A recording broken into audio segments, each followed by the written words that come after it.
नमस्कार, आप देख रहे हैं टीकेएन हेडलाइंस द्वारा प्रस्तुत 10 बड़ी खबरें और आज हम आपको बताएंगे कि मध्य प्रदेश में मौसम ने ली करवट, कहीं बारिश तो कहीं लू से बेहाल लोग। आतंकवाद पर पीएम मोदी का कड़ा रुख, सेनाओं को मिली खुली छूट। उधर नागरिकता को लेकर छिड़ा नया विवाद, क्या भारत में जन्मे लोग होंगे पाकिस्तान रवाना।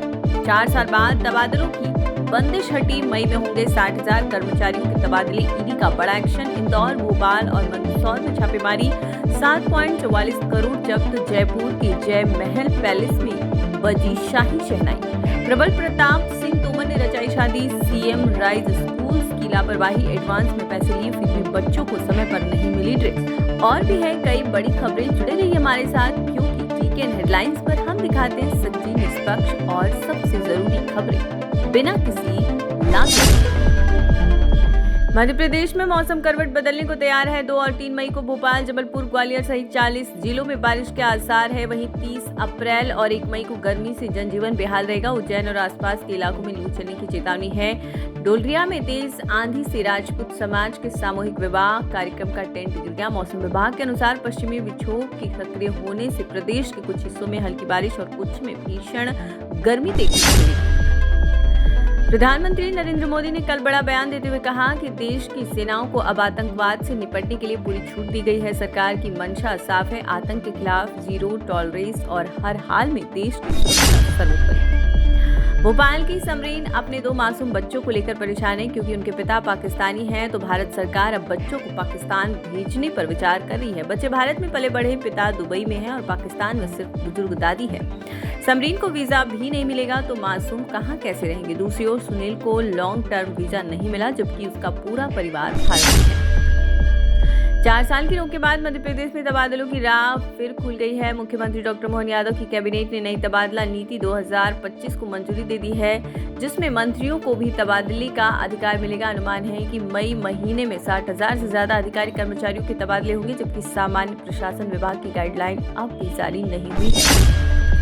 प्रवर्तन निदेशालय ने सोमवार को इंदौर, भोपाल और मंदसौर में शराब ठेकेदारों के 13 परिसर पर छापेमारी की। कार्रवाई में 7.44 करोड़ रुपए की नकदी जब्त की गई, जबकि 71 लाख रुपए बैंक खातों में जमा किए गए और बैंक लॉकर भी फ्रीज कर दिए गए। ईडी ने फर्जी चालान, आबकारी घोटाले की जांच के दौरान करोड़ों की अचल संपत्ति से संबंधित दस्तावेज भी जब्त किए हैं। आरोपियों की गिरफ्तारी की संभावना बढ़ी है।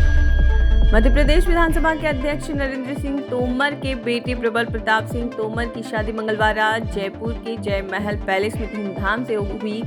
शाही अंदाज में प्रबल प्रताप और भरतपुर की अरुंधति सिंह ने एक दूसरे को वरमाला पहनाई। इससे पहले प्रबल प्रताप की बारात जय महल पैलेस के लिए रवाना हुई। इस भव्य समारोह में राजस्थान सहित कई राज्यों के मुख्यमंत्री, मंत्री, राजनेता और बॉलीवुड के नामी सितारे भी शामिल हुए। राज्य सरकार जहां निजी स्कूलों को ड्रेस और किताबें बेचने से रोकने का दावा करती है, वहीं खुद के सीएम राइज स्कूलों में बच्चों से एडवांस में करोड़ों रुपए लेकर भी उन्हें समय पर ड्रेस नहीं मिल पाई। 2024 से 25 सत्र की ड्रेस बच्चों को शिक्षा सत्र खत्म होने के बाद अप्रैल से मिली, जिसमें कक्षा 12वीं के 34,000 छात्रों के लिए यह ड्रेस अब बेकार हो गई है। इस देरी से छात्रों और अभिभावकों में नाराजगी है। भोपाल मेट्रोपॉलिटन रीजन के विकास के लिए अब केवल भोपाल विकास प्राधिकरण पर निर्भर नहीं रहेगा। बीडीए की खराब वित्तीय स्थिति को ध्यान में रखते हुए टीएनसीपी हाउसिंग बोर्ड और पीडब्ल्यूयूडी को भी विकास कार्यों में शामिल किया गया है। टीएनसीपी की सुनीता सिंह की निगरानी में योजना बनाई जाएगी। हाउसिंग बोर्ड जन उपयोगी भवनों के निर्माण में सहयोग करेगा और पीडब्ल्यूयूडी क्षेत्रीय जुड़ाव को बेहतर बनाने के लिए योजनाएं तैयार करेगा। मध्य प्रदेश के द्वितीय कुटुंब न्यायालय परिसर में मंगलवार को एक सनसनीखेज घटना घटी जब 2 महिलाएं एक दूसरे से भिड़ गई।